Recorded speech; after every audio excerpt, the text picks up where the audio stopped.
Brr, si hrať z takého psychopata. Ďakujem. No, tak už si mi to vlastne povedal.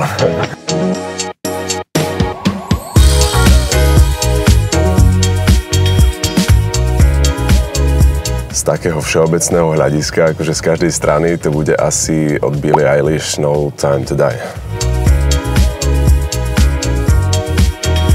S Qashqaiom som veľmi spokojný. Je to podľa mňa veľmi dobré auto na mesto, teda do mesta. Ja nebyť tohto auta, tak by som veľmi veľa vecí nestíhal. Mal som rybičky.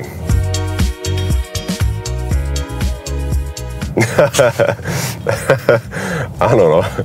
Už by to konečne mohlo výjsť. Cillian Murphy alebo Tom Hardy.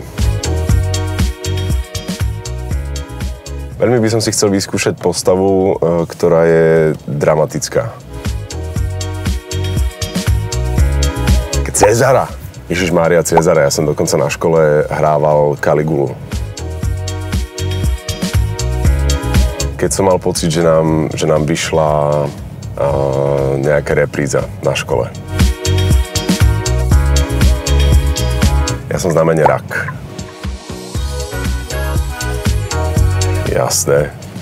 Veď však vlastne bez fanúšikov by to niekedy úplne nemalo zmysel. Bez tej spätnej väzby a tak. Čiže určite hej.